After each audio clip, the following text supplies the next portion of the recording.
A oração profunda, descobriu Newberg, também gera uma redução na atividade do lobo parietal.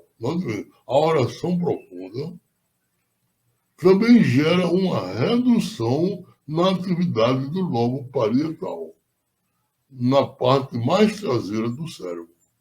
Esta área recebe informações sensoriais do corpo e cria uma representação visual dele.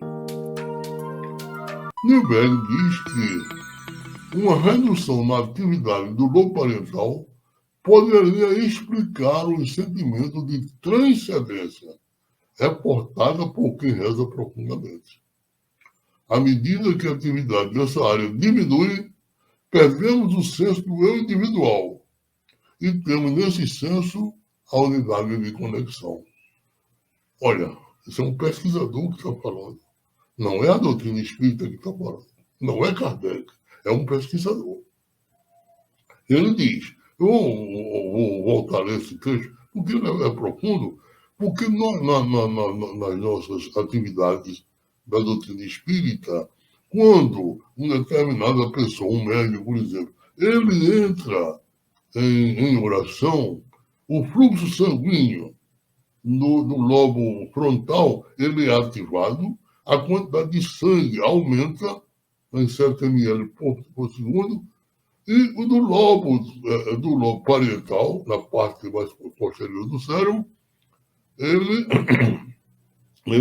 essa atividade do lobo parietal poderia explicar, como ele diz, que é uma redução da atividade sanguínea, porque o sangue vai direcionado para o lobo frontal, e esse fato do que acontece no lobo parietal, na parte posterior do cérebro, poderia explicar os sentimentos de transcendência reportados a quem reza profundamente.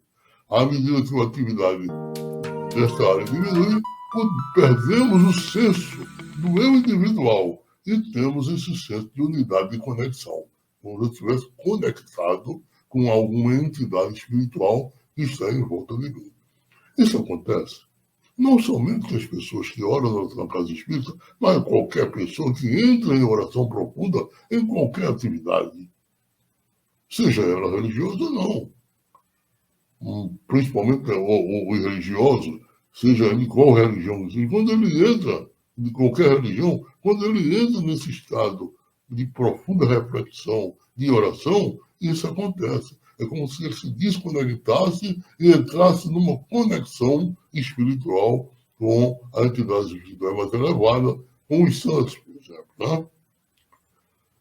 Segundo ele, sua pesquisa revela que há outros tipos de momentos em que as imagens do cérebro são notavelmente semelhantes às da oração profunda em ressonância magnética.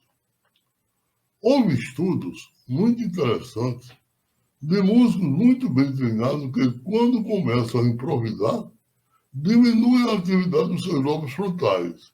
E é quase como se a música chegasse até ele da mesma forma que certas pessoas sentem que Deus vem até elas, diz ele. A criatividade pode ser uma prática profundamente espiritual para muitas pessoas, tenham elas uma vida religiosa ou não.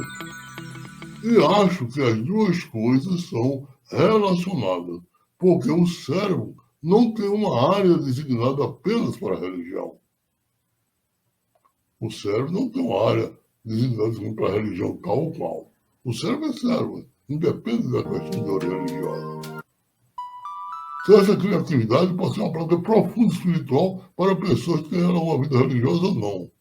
Newberg explica que os centros emocionais de nossos cérebros são estimulados por meio de experiências transcendentais, seja falando com Deus ou ouvindo a Nona Sinfonia de Beethoven. É claro